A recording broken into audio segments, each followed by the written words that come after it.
Here are the tools and materials you'll need for this job. Henry Wet Patch Roof Leak Repair Sealant. If you bought this in a cartridge, you'll need a caulking gun. A broom to sweep away dirt and loose material. A wire brush to remove any rust or scale. A trowel or putty knife. Henry roof repair fabric. You'll especially need this if the area being repaired is more than 1/4 inch wide or 2 inches long. And mineral spirit for post-job cleanup. The first thing you need to do is clean the area being repaired. Use a wire brush to remove any rust and scale from the roof surface. Sweep away the dirt and loose material. Remove any embedded gravel, old roof cement, anything that can get in the way of forming a good bond. Now we're ready to apply the 209 XR. Using a trowel or putty knife, apply 209 XR about 1/8 of an inch to 1/4 of an inch thick. Work it into the repair area and spread it about 2 to 4 inches beyond the leak. Now we need to reinforce the patch with Henry roof repair fabric. This will help with cracking as the two surfaces move and provides 5 times the strength and durability, completely embedded in the sealant. Then we apply a second layer of 209 XR over the repair area. Feather the edges so they are smooth and water can run off the patch.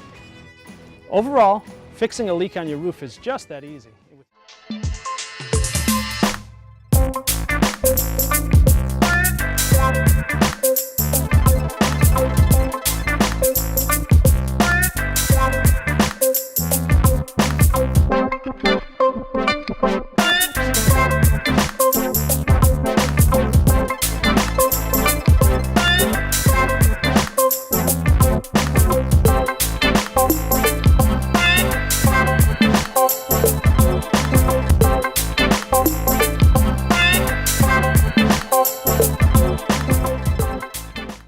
Right here you can see we have a broken tile here. These are common on all roofs, and if you fix them, flash them, seal them, replace them soon enough, you can avoid costly repairs. But you have to fix them before your felt paper goes bad. So on this particular house, the homeowner did not get to them soon enough because they were unaware of them, and by the time I came out, the felt paper was bad underneath. And so over here, there are actually 2 leaks on this roof that I am repairing. I've already repaired the one and replaced all the felt paper. But you can see here is the where the leak entry point happened through the tile. It tucks up underneath the old felt paper above. See how my new one tucks underneath the old one and the new one? You see that? That's important. And so that helps keep the new felt on every single course waterproof. Okay, so again, next one up overlaps the new down below and tucks up underneath the old and the new above. Always tucking up underneath the old felt paper above. This is absolutely essential to prevent any water from these large metal cap nails, felt nails, to hold the felt in place. This is also another very important tip, because if you use the cheap plastic ones, they will deteriorate fairly quickly over a short period of time, and they will no longer hold the felt paper in place, and they can actually cause leaks by pulling through once the plastic cap has deteriorated. These galvanized metal caps will never deteriorate as long as the roofing is intact. Okay, they don't rust out. As far as this tile goes, I will flash this and seal it. I don't have replacement tiles for this. These are old Celotex Marley tiles. Notice that the wave in these tiles is slightly offset to this side, and there are no other tiles on the market today unless you have these exact tiles. There are no other low profile S tiles that will fit and integrate with these. They cannot be replaced. They're obsolete, and unless you find some on somebody else's roof or in a boneyard, you're going to be out of luck and you'll have to repair these tiles. So that's what I'm planning to do today. I'm planning to seal up this crack when I put that tile back in, and I will put a metal flashing over it as well to bridge these cracks. Alright, so here's a quick little tip on how to support a broken tile right in the middle of the break. You can see I've got a couple of pieces here. I'm going to go ahead and glue these together, put them underneath the middle of the brake, and I'm going to put this tile in here like this. I'm going to glue this one in place. I'm going to have these two pieces glued together and glued underneath there to support this. The problem with cracked tile is that a lot of times you have no way to support the brake when you glue it together and when you flash it. So that's how it's going to go together, just like that. Those pieces underneath glued in place will support this crack. I can seal along here, and I can seal across here. I can seal down this crack here to the other half that goes in here. I can glue this tile to the nailed full piece underneath so this piece will not slide out, and then I'll flash the whole thing with a piece of flashing that comes down past the brake, possibly the whole thing. So that's how you support a tile that's been shattered or broken in the middle with some extra debris that you might have on the roof. If I glue these in place, they'll never go anywhere, and they'll always support that tile, and they'll always support that repair. Alright, so here you can see I have glued this seam shut and then sealed it down past the brake area. You can see I've glued that tile together across there. I put a little small dollop of adhesive down here, and I've pre-glued this crack as it mates up against this one as I'm putting this tile back together. So that's that. You may be wondering how important it is to flash a tile after you glue it back together. And it depends on the circumstance. It depends. Because a vertical... Anyways, nail all the tile, or glue them to other tiles that you know are nailed properly. Alright, so next tip. You might be wondering how important it is to take care of these on your tile, especially on obsolete tile that are irreplaceable. You might be wondering how important this chipped corner is, and it really depends on how far up here it goes, because remember, your tile course below this tile comes all the way up to here. And so when this crack here gets close to the top of this tile here, then you run the chance of getting water penetration through here. So I have come to the conclusion that the best way to deal with this over the years is not to glue this entire seam, but to glue from the top of the crack in the second groove, not the first groove. You don't want to put caulking in here, because any water that gets in up here will come down and get trapped and will go sideways and defeat the purpose for which you are putting caulking in here in the first place. So you don't want to jam caulk into this corner here and block any water flow that may be from above. So you have two grooves here. You have the first groove here, and then you have the second groove right here on this side lap, okay? So where I like to do it is I start at the second groove here, and I caulk this, because there should be no water getting in this groove from up above, only in the first groove that gets through this little crack. Make sense?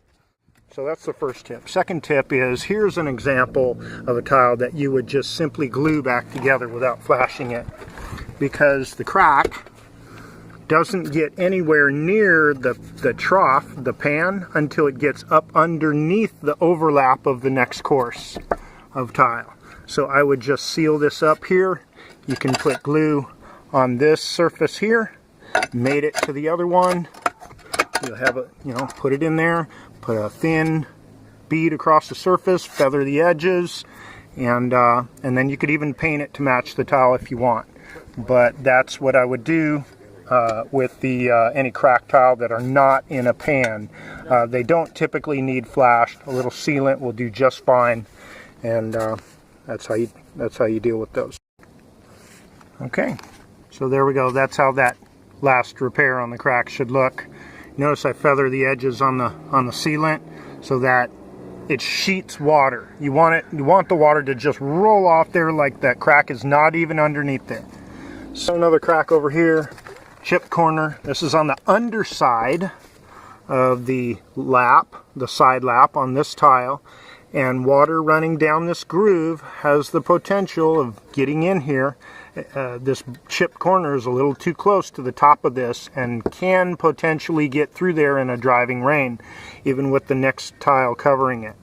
So what I'll do is I'll just put some sealant right in there underneath this tile, right underneath there, and just set it down in the sealant, and then take my finger and feather the edge, and that water will never get back up that way, even in a driving rain. So that's how I do it. And let me do that real quick and I'll come back and show you what it looks like. Alright, so there you go. This is sealed underneath there, and it's sealed on the surface too with the edges feathered, and any water that's running down here will continue to run down as it runs over the sealant. It'll come down in here and run down this trough. And then the next tile on the side, let's use this one, clean out the side lap. Let's go ahead and drop this one in place. The next tile, which overlaps that, hides any further vulnerability to that broken corner. And that's how I deal with those. All right, next tip. Here's another tile with a chip corner up on the top corner of the side lap.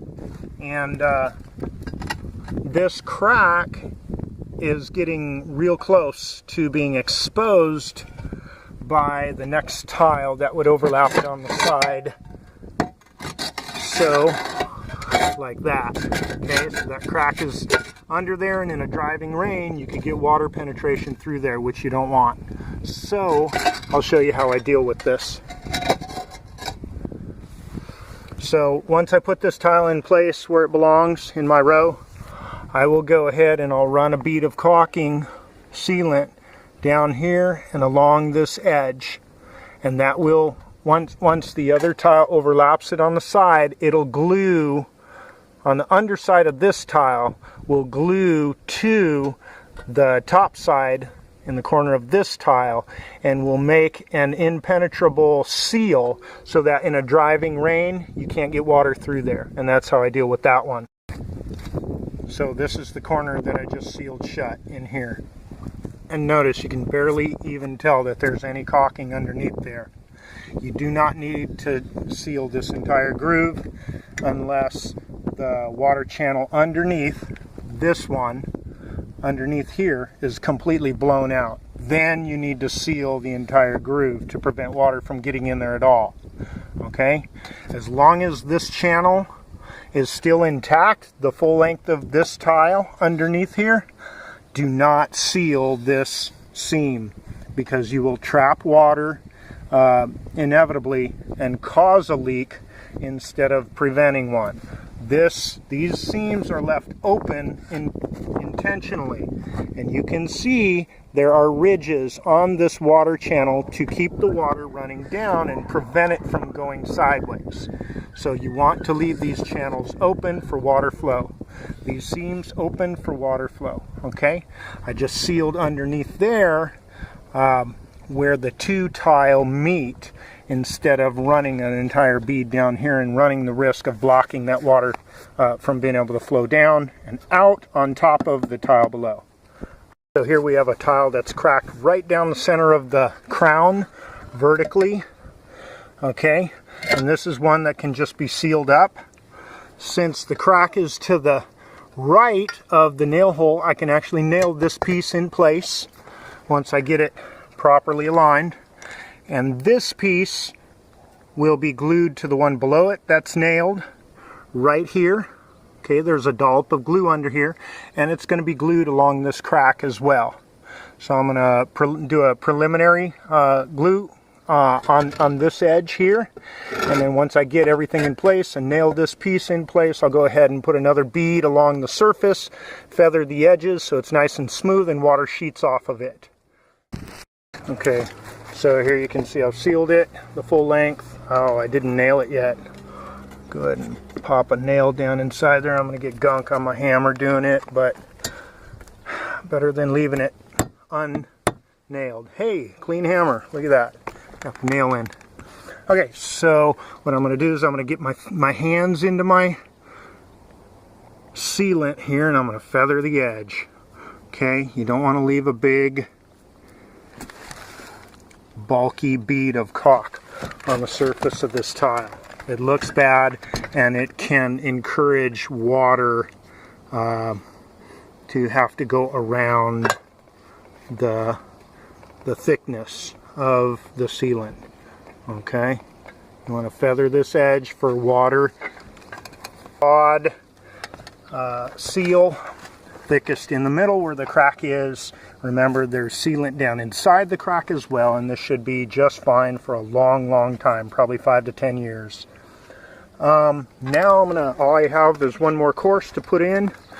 I've explained in other videos where to glue this last course in at. You obviously can't nail it because the manufacturer's nail hole is covered. You can see by the lap here, that nail is covered, so you can't nail underneath the other tile. So that last course has to be glued in place. So where to glue it at is important. Glue it on the crown of the tile below, which is nailed. You can glue it in the center of the crown, these center crowns here, but I have found by experience that these are just slightly taller.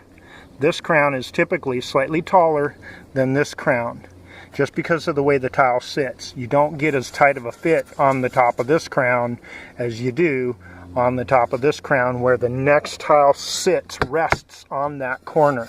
So this is the best place to glue it. And obviously, again, or maybe not so obviously, you want to clean that tile. You want to get it clean down to the surface of the tile so the glue sticks.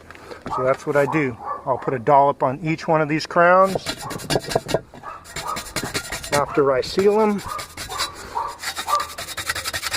Nice clean surface under there. Take my flat bar, go up underneath the tile above, wedge it up underneath there to separate that top course. Got it? Okay, because you can't have pressure on this tile as you're sliding it in. Now, one last tip that I can see for now. You have nail holes in the felt up underneath here, but remember, this course of felt goes all the way up here, 8 inches. Okay, that is not common for an underlap, but in this case, this was actually a short course, and so I was able to tuck it up further than typical. If you don't seal these, they will leak in a heavy rain, or if you don't get the course of felt far enough up underneath these nail holes to make them waterproof. So you might have to add a short course here if your felt doesn't fall like mine did, where I had a significant underlap up inside there. So these need to be sealed or underlapped properly. In this case, I have a nice underlap and I don't need to seal them. If you seal them with Henry's or Roofer's mastic, but clean the hole first before you put the mastic on there and slide the new tile in place.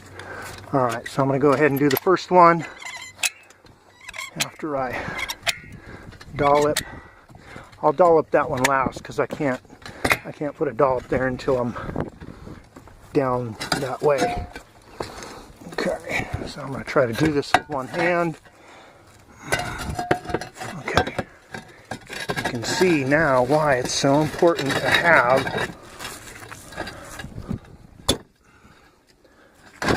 the weight off of these in order to get them up underneath there.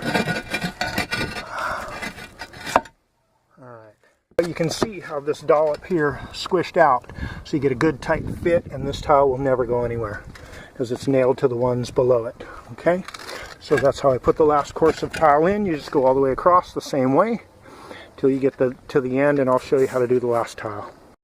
Okay, so typically you will have to move whatever wedge you put underneath those tile. Every time you put another tile in, you've got to move your flat bar or your wedge over to the next tile where you're at until you get to approximately the last two tiles to put in place. Then the flat bar or the wedge, if it's tall enough, will hold both these tiles up sufficiently. Otherwise it's too far away from these in order to hold these up.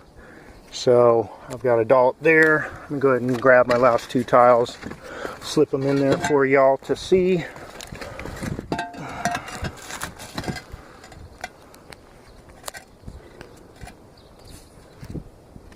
Alright, so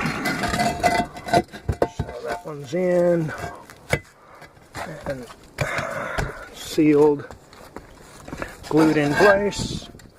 Do this last one. So this one has to go in. It goes under on the side first, like that, and then I can slide it up. And that is why I didn't put any sealant here yet, okay? Because it would have just pushed it out of the way and wouldn't be holding, or glue wouldn't be holding the tile properly. So I'm going to put a little dollop up there. This tile is nailed. This one is not. So this is nailed to that one. Pull my lever, pull my wedge out of there. That's now tight and sealed. And I'm going to put one small dollop underneath that last little corner right there, right in there, and then pull that out. That's nice and tight. Now those tile won't go anywhere, and that's how you replace the last course of tile.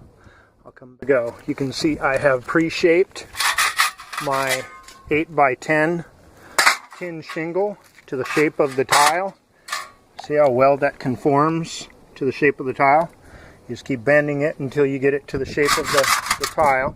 I've got my wedge in there to separate that. Now I can tuck this up underneath there. I only need one of them to span both crowns, and so this will tuck up underneath there just a couple inches, and it will bridge the crack down here as well, for obvious reasons that we talked about earlier. So before I put it in place, and just put a dollop of sealant right here, just a little more here, a little bit down this crown here.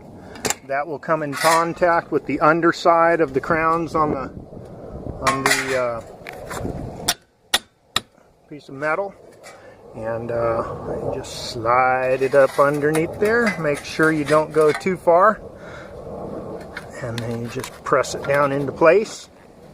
Make sure it's coming down past the crack. The crack is right about in here now. And then I'm going to pull my flat bar out, and then it's basically done. All I got to do is detail paint that tan to match the tile, and I'm good to go. You'll never even see that from the ground.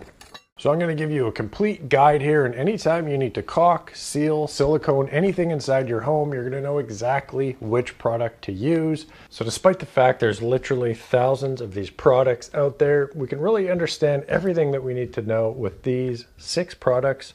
We start on one end of the extremes with just 100% silicone, all the way to the other end with 100% acrylic latex caulk. But let's not beat around the bush here. 95% of the time I am going to use DAP Dynaflex 230. It's going to be perfect for moldings, windowsills, caulking a toilet to the floor, tile backsplash in the kitchen or bathroom. A lot of professionals choose this product. I'm going to quickly run you through why it is superior to the other products. We'll also cover that 5% of the time where you're going to want to pick one of these other products. And if you end up using this, it can lead to a huge disaster. So the reason why I like this product so much, it's got everything going for it. It's flexible, you can paint it, and it's very sticky if you need to glue things together. When we think about the flexibility here, the most flexible is going to be 100% silicone.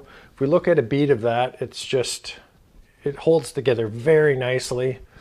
You come to the far end of the spectrum here, 100% acrylic latex caulk, and it's not flexible whatsoever. We move over to the Dynaflex here. You take a look at a bead of that, and it's flexible. It's not quite silicone flexibility, but it's definitely not cracking apart like the acrylic. You move one step over to this acrylic caulk with a little bit of silicone in it, and it's slightly more flexible, still going to crumble apart. Final thing to consider here is the stickiness glue factor. If things are going to be shifting around, you're trying to hold a molding to the wall where there's not a bunch of things to nail to, gluing down a countertop, the ability of these materials to stick to things and hold on is going to be paramount. If you take a look at these two sample boards that I made up here, I've just used each of the products to glue a piece of wood to this glass tile. You can see with the silicone and the silicone blend, excellent job. A lot of stick left on the bone there. It would not come off. Move over to the far end with the acrylic latex, not a good glue. Both the sticks just pop right off. Into the Dynaflex and the Big Stretch. Both of those, a lot of stick left on the bone there. They are both good glues. You can see why I like the Dynaflex product. It does everything well. It's flexible, you can paint it. Also good at sticking and gluing. And it's worth mentioning here, the Big Stretch product in all likelihood is just as good as DAP Dynaflex. I recommend this just because I have way more experience using it, but there is that 5% of the time where you definitely need to use silicone. Silicone or a silicone blend is going to be perfect for any time you have to attach like a heavy countertop to cabinets, you're mounting an undermount sink. Anytime you're working in a bathtub or a shower, the stickiness, waterproofness, and flexibility is going to be better than the other products. Now, 100% silicone versus the blended. The 100% stuff is going to smell like vinegar. This is going to have less of a smell. This stuff, the blended silicone, will set up a little quicker. It's not quite as sticky. That being said, I always see professionals using 100% silicone, so that is what I stick to. You also get the added benefit if you need a clear product where you want to hide the seam. The 100% silicone is going to be more translucent than the blended and certainly more translucent than any of the lower tier, less flexible products.